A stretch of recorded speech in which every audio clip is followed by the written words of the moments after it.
very happy to start the second session. This second session will be under the direction of my friend Ydo. So I will say a couple of words on Ydo. Ydo is currently the director of International Bureau of Education. And International Bureau of Education is an UNESCO institute, but with a very interesting history.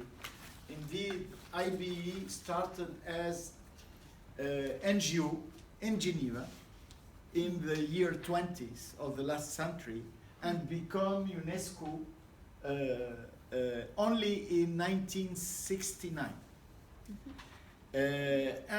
We have a special relationship between the University of Geneva and IBE because IBE was directed by the professor of our university and this building, Professor Piaget, for 40 years.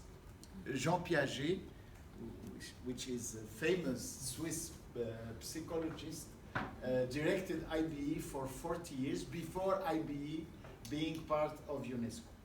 So Ydo has a very strong and long career within UNESCO and in academia also. So Ydo has a PhD in linguistics from the University of Grenoble, I think, and he is in UNESCO for many decades, let's say, starting in different offices in Africa, in Abidjan, in Lagos, in Senegal, Mali, and he worked also in Paris, the headquarters, and he became 4 years ago director of IBE. So thank you for accepting to give a lecture in this session. So and you come with your team, I think. Yeah.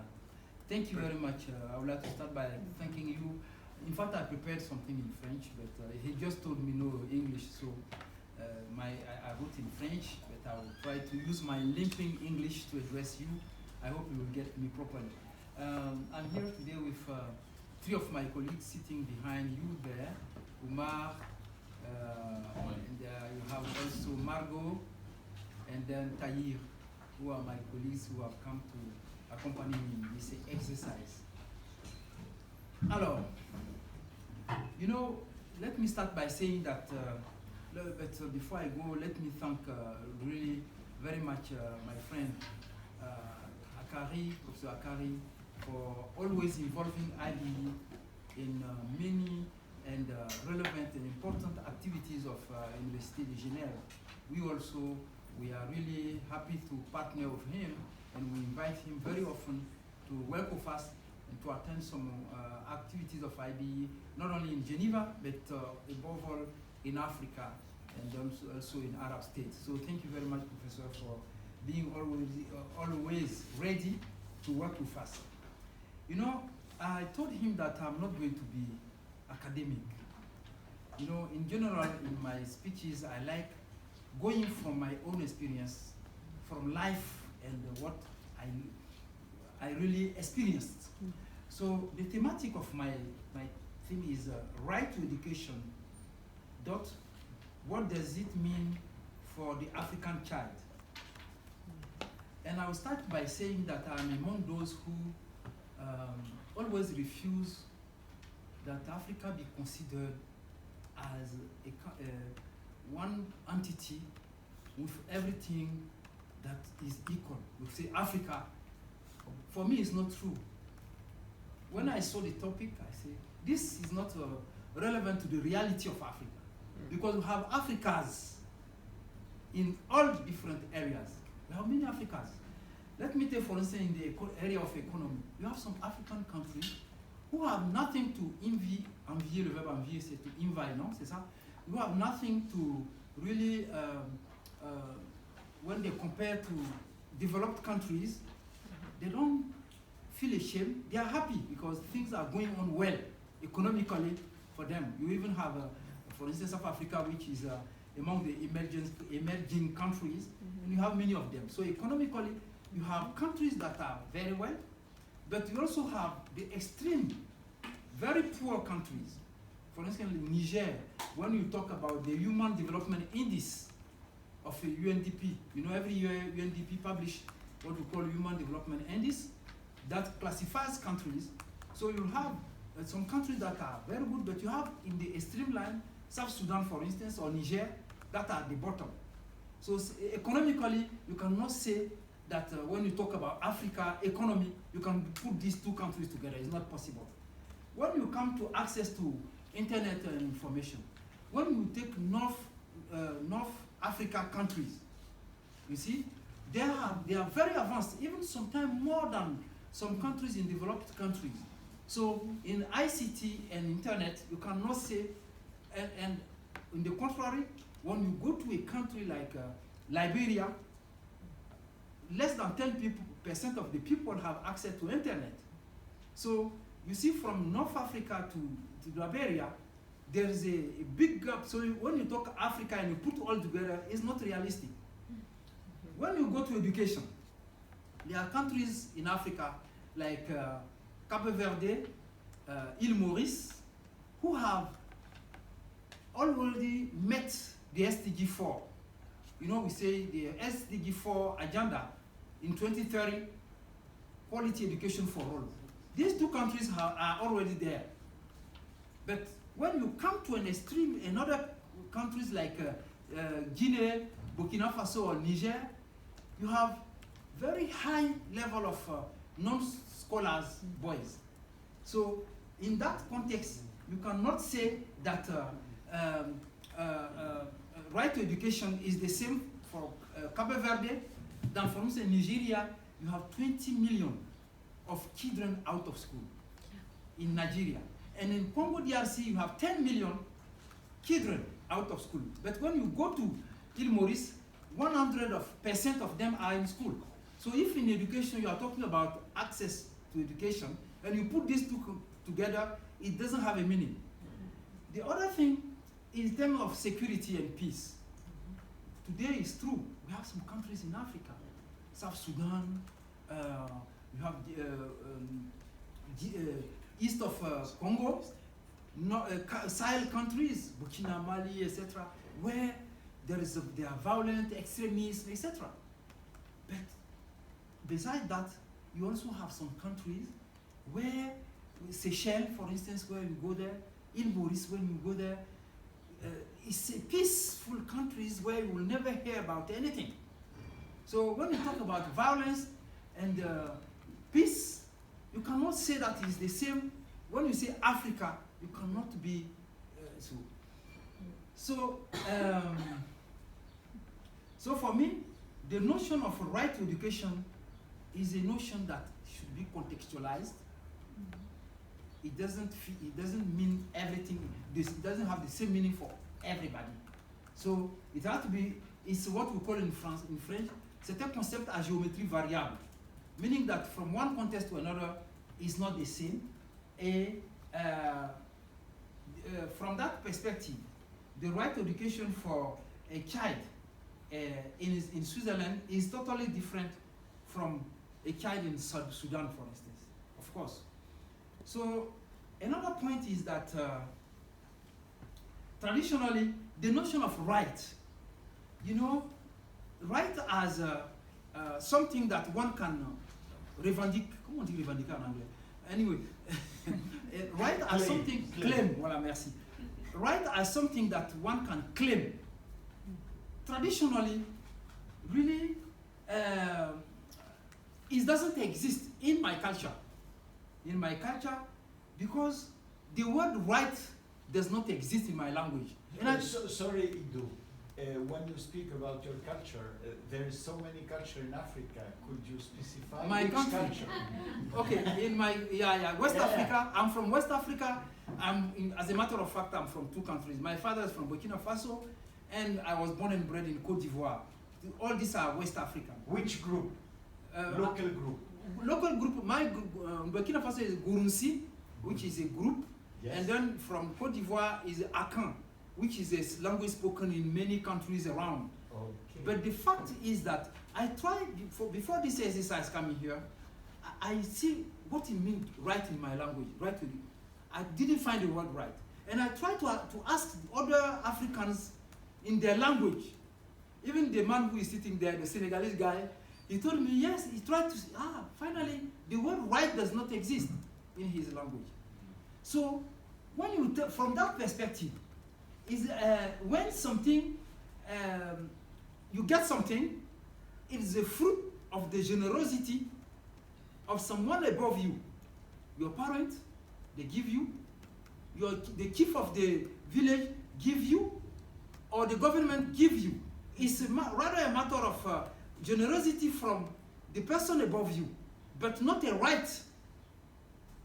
So you cannot claim it, because it is what we call the bon vouloir of this above you. And what does it mean? It means that we seem like in an ideal society where the gerontocracy is very powerful. So everybody above you is worrying about your well-being. We suppose that they know what you want and they fight for you to get it. But it's not a right, but because they are worrying to make sure that you enjoy it. So I don't know if you understand the complexity, and it's not at all a matter of right. So the right to education is something that, in your societies, the right to education should be assured by the government. Every child has a right to education. If your child does not have education, you can claim it, and even take the government to trial. But in our context, these rights belong immediately, of course, to government, because in all the constitutions, it's written there that the government should assure. But it's also depend on the parents. So your right of education can depend. When I take my village, it's a father. He will see he had 20 kids. I was in a large family. My father had 4 wives and 26 children. So he will choose. This is for my own.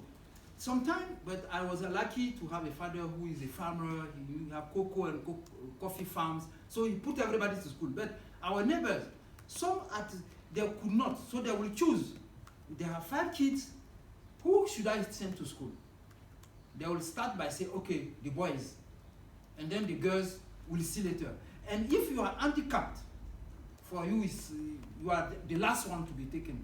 So the right to education is also linked to the socio-economic revenue, and it depends on the will of the family to ensure this right. So the other point that I would like to mention is, so it means that what we call in French les détenteurs de droit, which is the government who has, and il y a le détenteur de droit et le person in French we say détenteur de droit is the government who must ensure, and the person, the citizen, c'est celui qui bénéficie du droit. So in our context, it's not only the government, but also the families are détenteurs de droit. So it's something that is different. From that perspective, the right to education in many countries in Africa is totally, when we talk about access, and according to the figures, we have about 100 today, according to UNESCO statistics, about 100 million of key African children who are not enjoying the right to education. These are the statistics that we have, about 100 million. And in this 100 million, 22% of girls who have age to go to school were not in school in 2020. This is 22% of girls, and 18% of boys are not enjoying their right to education. And 38% of girls, 38% of girls were not in school also. This is the global for the whole Africa in 2020, against about 35% of boys, and 71% of girls in sub-Saharan Africa. You know, when you say Africa, you put North Africa, it brings the figures down, because in North Africa, the figures are better. So when you say Africa, the figures are somehow acceptable, but when you make the separation between North and Sub-Saharan Africa, you have the figures that come down. And in Sub-Saharan Africa, less than 10% of the kids with handicaps benefits from education. Less than 10% of a kid with a handicap benefit. And when we know that the SDG talk about inclusion and inclusive education, we are very far from it when we look at the figures of children with disabilities. And we don't have, also the challenge of children with disabilities is the lack of relevant figures and data on their situation. Today, with regard to the big number of African young who finish university, they are qualified, they have diploma, but they are jobless. So when you look at this, it means that the notion of right to education should be rethink. Right to education should no longer be only the access to education, but also access to quality education and relevant education. So the right to education should not, for long, the right to education has been how to make sure everybody gets education. But today, this notion has to be widened, taking on board properly the issue of quality of education. And almost all African constitutions, they talk about the fact that every child had right to education. But as I was saying, it was limited to the access. But today, as we all know, the study of the World Bank in the past years, 5 years ago, indicated that in the coming 20 to 30 years, 70% of the jobs of today will disappear or be transformed radically with competencies in digital competencies to exist them. Either they disappear totally, or they are transformed, and if you don't have what you call digital competencies, you cannot exist them. On that point, today, millions of African children, they accomplish secondary school without digital skills. There are millions. And we estimate that less than 10% of children, of learners in Africa, accomplish secondary school with digital competencies. So when you take the result of the study of the World Bank, say that in the coming 20 years, if you don't have digital competency, you cannot exerce any job. It means that the right to education should integrate digital competencies. We advocate so that the right to education not be only limited to access, but access to quality and relevant, and also integrate digital competencies. Because it's useless to have diplomas if you are competent illiterate today. You are useless. So the right to education should be wider and integrate the right to master digital competencies. Another point is that the right to education should also integrate the valuing of cultures. Because I consider myself as someone who is an hybrid person. The school has acculturated me, because the school in which I went denied my culture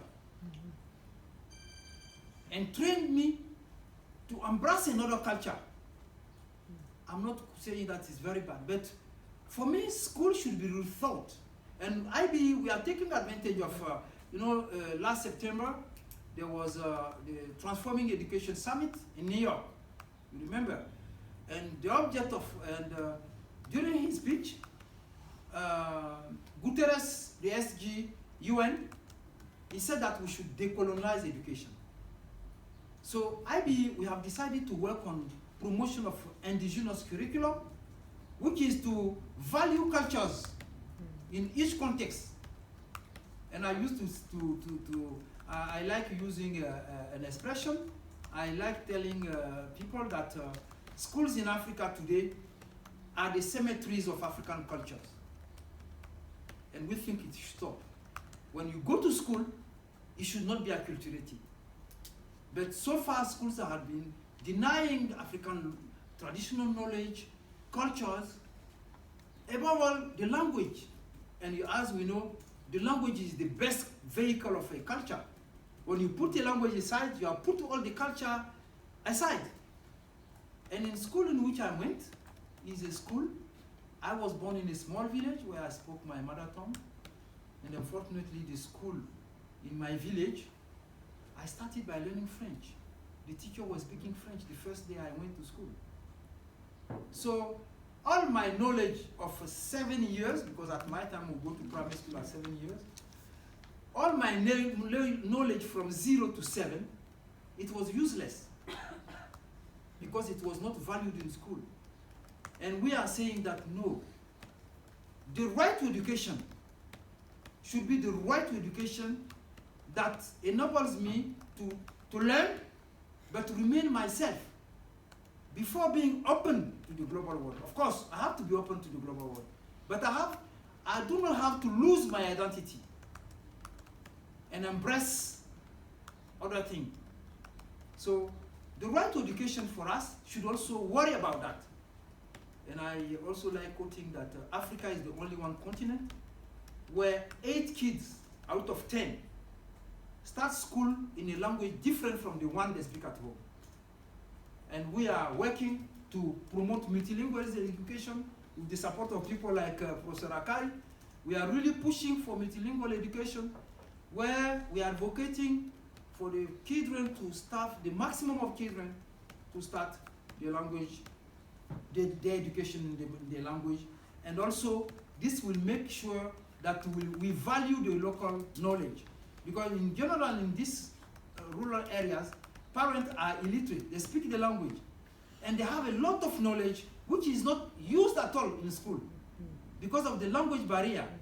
So by valuing multilingual education, parents can be invited to come and share their expertise, their knowledge in school. So this is another chapter. So we think that the right of education should also ensure the protection of values and cultures of people. Finally, so I decided to speak for 20 minutes and then leave the rest of the time for Q&A.